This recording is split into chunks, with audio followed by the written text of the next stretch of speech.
চিংড়ি মাছ দিয়ে তো আশা করি মালাইকারি তোমরা ট্রাই করেছো। এবার ট্রাই করে দেখো লতি চিংড়ি মালাইকারি। পেঁয়াজ রসুন ছাড়া এই রেসিপিটা নিরামিষ দিনও ট্রাই করতে পারো, তবে মাছ আছে তো আমি নিরামিষ বলবো না এটা। কিন্তু পেঁয়াজ রসুন ছাড়া গরমকালে এরকম একটা রেসিপি গরম ভাতে অসাধারণ লাগে। আর এরকম একটা রেসিপি থাকলে ভাতের সাথে আর কিচ্ছু লাগে না, এটা দিয়ে ভাত পুরো খেয়ে নেওয়া যায়। গরমকালে শর্টকাটে এই রেসিপিটা তোমরা সহজেই কিন্তু বানিয়ে নিতে পারবে, ট্রাই করতে পারো।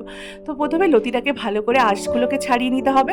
যেভাবে ঘষে ঘষে আঁশগুলো ছাড়ায় সেভাবে ছাড়িয়ে নেবে। আজকাল তো বাজারে লতি কিনতেও পাওয়া যায় এরকম কাটা, তো সেটাও কিনে নিতে পারো। 200 গ্রাম চিংড়ি মাছ নিয়েছি, একটু মিডিয়াম সাইজের নিয়েছি। দিচ্ছি এর মধ্যে সামান্য একটু নুন আর হলুদ। নুন হলুদ দিয়ে চিংড়ি মাছটাকে মাখিয়ে ওই 5-6 মিনিটের মতো রাখবো। খুব বেশিক্ষণ রাখতে হবে না, কারণ তাহলে অনেকটা জল ছেড়ে দেবে নুনের থেকে। অপর দিকে নিয়ে নিচ্ছি, বেশি না অল্প, জাস্ট 2টো আলু, মিডিয়াম সাইজে দেখো একদম ছোটো ছোটো দুটো আলু নিয়েছি। লতি, আলু, চিংড়ি এই 3টে উপকরণ দিয়ে রান্নাটা করছি। মানে এইটা দিয়ে সত্যি বলছি গরম ভাত আর কিচ্ছু লাগে না। আর অন্য কিছু রান্না না করলেও চলবে এটা থাকলে।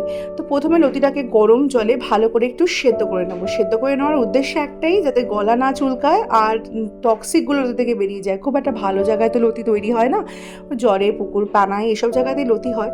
তো প্রচুর পরিমাণে কাদা, নোংরা, টক্সিক থেকে থাকে। তো নুন দিয়ে একটু ভালো করে একটু ফুটন্ত জলে লতিটাকে রেখে ওই 1-1.5 মিনিটের মতো রাখলেই কিন্তু দেখবে জলের কালারটা কেমন চেঞ্জ হয়ে গেছে, লতিটাও পরিষ্কার হয়ে গেছে, লতি থেকে যে টক্সিক সেটা বেরিয়ে গেছে। প্লাস যেহেতু নুন জলে ফোটাচ্ছি, লতিতে খেয়ে যে গলা চুলকায় অনেক সময়, সেইটা কিন্তু একদম সম্ভাবনা 0 হয়ে যায়। তো এবার দেখো লতিটাকে নিয়ে তুলে নেওয়ার পর ঠান্ডা করে নিচ্ছি। চাইলে তারপরে গরম তেলে লতিটাকে একটু ভেজেও নিতে পারো, বা দরকার পড়বে না, আমি যে প্রসেসে করছি যদি সেভাবে করো। প্রথমে চিংড়ি মাছটাকে ভেজে নেব। যেহেতু এটা লতি চিংড়ি মালাইকারি, চিংড়ি মাছের ফ্লেভারটা যাতে সব কিছুতে আসে, তার জন্য প্রথমে আমি চিংড়ি মাছটাকে ভাজছি। চিংড়ি মাছটাকে দেখো হালকা ভেজেছি, খুব কিন্তু কড়া করে ভাজছি না, জাস্ট তেলের মধ্যে দিয়ে একটু নেড়ে চেড়েই তুলে নিয়েছি। তারপরে ওই তেলের মধ্যে দিয়ে দিচ্ছি আলুটা। আলু দেওয়ার পর সামান্য একটু নুন দিচ্ছি, হলুদ আর দেবো না, কারণ চিংড়ি মাছটা যেহেতু নুন হলুদ দিয়ে ভেজেছি, দেখো তেলটা অলরেডি হলদে হয়েই রয়েছে। তো হলুদ ছাড়াই শুধু একটু নুন দিয়ে আলুটাকে ভাজলেই হবে।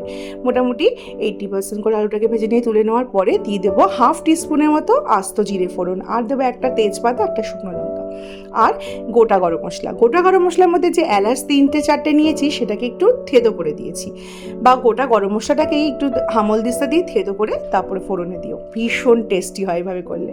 তারপর দিচ্ছি 1/2 কাপের মতো নারকেল বাটা, আর বেসিক গুঁড়ো মশলা জিরে গুঁড়ো, ধনে গুঁড়ো, লঙ্কার গুঁড়ো, কাশ্মীরি লঙ্কার গুঁড়ো, স্বাদ অনুযায়ী নুন, আর সামান্য একটু চিনি। যেহেতু দইয়ের ব্যবহার করব তো চিনিটা দিচ্ছি তার জন্য। এবার মশলাটাকে কষাবো, দইটা পরে দেবো এখন না। মশলাটাকে ভালো করে কষিয়ে যখন মশলাতে গায়ে থেকে তেল ছেড়ে দেবে, সেই মোমেন্টে লতিগুলোকে ফার্স্টে দেবো। লতিটাকে দেওয়ার পরে গ্যাসের ফ্লেমটাকে একদম অফ করে দেবো। তারপর দেবো টক দই।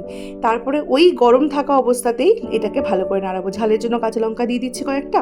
এবার দেখো গ্যাসের ফ্লেমটাকে অফ করে নিয়েছি। প্রথমে ভালো করে দইয়ের সাথে মশলার সাথে লতিটাকে ভালো করে মিশিয়ে নিচ্ছি। যে কোনো দইয়ের রান্নায় এইভাবে গ্যাসের ফ্লেমটাকে অফ করে দইটা দেবে, তাহলে ছানা কাটবে না। তারপরে ফ্লেমটাকে আলতোভাবে মিডিয়াম ফ্লেমে রেখে ভালো করে কষাবো, বিনা জল দিয়ে। একদম দেখো কড়াইয়ে গায়ের সাথে লেগে লেগে যাবে, ঠিক এইরকমভাবে কষাতে হবে। তারপরে এখন মশলা একদম কষে যাবে, তখন এর মধ্যে জল দেবো। যেরকম তোমরা ঝোল পছন্দ করো সেই অনুপাতে জলটা দিও। তারপরে ভেজে রাখা আলু, এই ভেজে রাখা চিংড়ি মাছ সব একে একে দিয়ে দিলাম।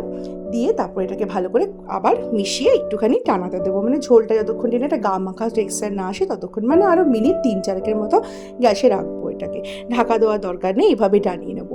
তো যেটা বলছি, দইয়ের জায়গায় কিন্তু এখানে লেবু রসও ইউজ করতে পারো, অপশনাল, বা টমেটো বাটা। এবার যখন একদম রান্নাটা কমপ্লিট হয়ে যাবে না, আবার ঠিক আগে 1 চামচের মতো কাঁচা তেল উপর দিয়ে একটু ছড়িয়ে দেবো। ব্যাস, গ্যাসের ফ্লেমটাকে অফ করে কাঁচা তেলটা দিয়ে ভালো করে মিশিয়ে নিয়ে তারপর নামিয়ে নাও, রেডি। রান্নাটা মানে পেঁয়াজ রসুন ছাড়া করছি, আদাও দিচ্ছি না, বাট খেতে না, বিশ্বাস করো তোমরা এভাবে বানিয়ে দেখো, তারপর নিজেরাই কমেন্ট করে আমাকে জানিও কীরকম লাগলো। আমি বলছি বলে না, তোমরা এভাবে বানিয়ে দেখো।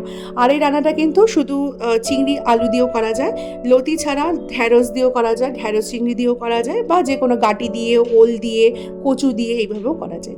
করে কমেন্টে জানিও কেমন লাগলো। আজকের মতো এই পর্যন্ত, টাটা।